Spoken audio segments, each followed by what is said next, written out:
Voilà, bonjour. Je m'appelle Thibaut, je suis de Perpignan et je vais vous donner en quelques minutes mon mot de témoignage. Comment j'ai pu rencontrer le Seigneur. Moi, j'étais quelqu'un qui a commencé très jeune à toucher la drogue douce. Jusqu'à l'âge de 18 ans, j'ai été lié par cette passion. C'était tellement fort pour moi que j'aimais mieux avoir du chiffre dans ma poche que de l'argent. C'était ma manière de vivre, c'était ma passion. Je vivais que pour cela. Mais comme j'avais commencé très jeune, ça faisait quelques années déjà que je touchais la drogue douce, j'ai voulu essayer quelque chose de plus haut et plus grand. Donc j'ai commencé à toucher l'héroïne et la cocaïne.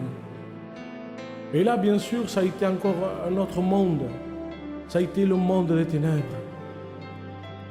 J'ai commencé à voler mes parents. Quand j'avais pas d'argent, j'étais capable de rentrer dans la chambre de mes parents et de prendre l'or, les objets de valeur pour aller les vendre, pour me procurer ma dose. Et bien sûr, cela a duré quelques années. Et mes parents ne savaient pas quoi faire pour pouvoir me délivrer de tout cela.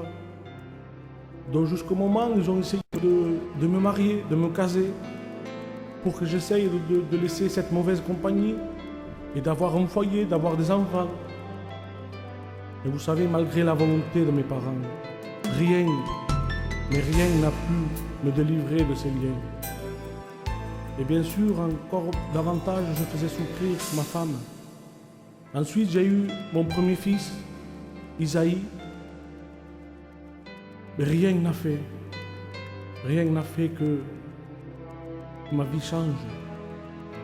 À un moment donné de ma vie, j'ai essayé d'aller aux réunions, mais mon fardeau était trop lourd. Et je me disais que Dieu ne voulait pas de moi.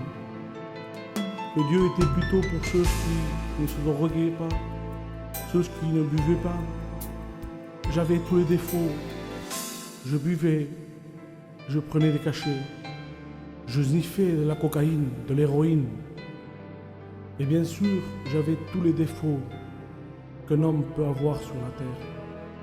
En plus de tout cela, j'étais un musicien. Je chantais dans les mariages gitans, dans les concerts, dans les anniversaires. Dès qu'il y avait une fête, j'étais le premier. J'étais tellement lié par ces choses du monde. Mais un jour, il y a un jeune prédicateur qui est venu à la maison et il m'a invité pour aller dans une réunion de jeunesse. J'ai accepté cette invitation. Je m'en rappellerai toujours. Lorsque je suis rentré dans la réunion, je me suis mis au fond de la salle. Et là, j'ai écouté des chants merveilleux. J'ai écouté des témoignages. Et il y a eu un moment où la parole de Dieu a été annoncée. Et cette parole, on aurait dit qu'elle dévoilait ma vie. Ce fardeau que j'avais était en train de tomber. Je me sentais léger. Et là, mes larmes commençaient à tomber. Je pleurais, je demandais pardon à Dieu. Parce que j'ai compris l'amour de Dieu. Le sacrifice de la croix de Jésus pour chacune de nos vies. Donc j'ai pu comprendre que le sacrifice était pour moi aussi. Lorsque le pasteur a fait un appel pour ceux qui voulaient faire la paix avec Dieu, je me suis levé, je me suis mis au devant. Moi qui étais quelqu'un de timide, moi qui étais quelqu'un de renfermé, à l'appel de Dieu, je me suis levé. Je n'ai plus regardé personne, je me suis mis là devant. Le pasteur a prié pour moi. Lorsque je suis sorti, je n'étais plus la même personne.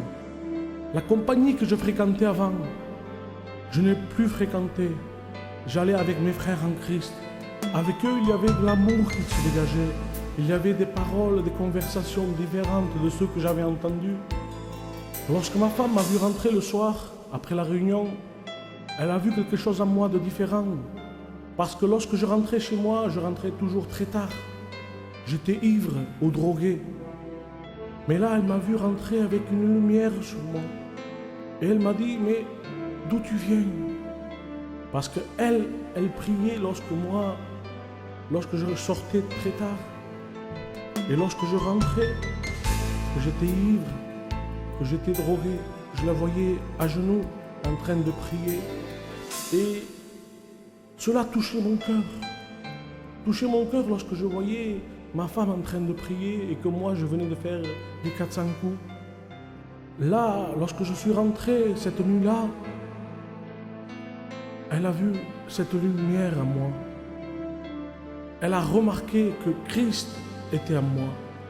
Et depuis ce jour, Dieu m'a délivré de la drogue, de l'alcool, de tous ces liens. Et je sais que ce que Dieu a fait pour moi, il veut le faire aussi pour toi. Maintenant, j'aimerais donner un conseil aux parents. Peut-être que vous avez votre fils aussi qui est lié par tous ces liens, comme moi j'ai eu. La seule solution qu'il y a, c'est la prière. Persévérez pour votre enfant. Et c'est vrai que des fois nous sommes découragés lorsqu'on prie et qu'on n'a pas de résultat et que nos enfants encore ils continuent dans cette voie, dans ce chemin de perdition. Il faut prier, persévérer.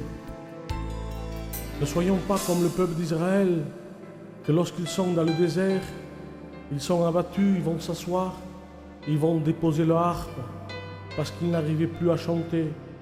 On peut s'asseoir, un moment de la vie chrétienne. On peut pleurer, mais ne déposons jamais notre harpe. Nous sommes tous des instruments de Dieu entre ses mains. Dieu a un plan pour chacune de nos vies. Dieu est là pour nous encourager, pour nous fortifier, pour nous aider justement dans des moments où c'est vraiment dur, où il n'y a plus d'issue. Le Seigneur est là pour nous encourager, pour nous relever. Prenez courage, dira le Seigneur, car j'ai vaincu le monde. Qu'à travers ce témoignage, le Seigneur puisse toucher votre cœur, puisse vous fortifier. Que Dieu vous bénisse.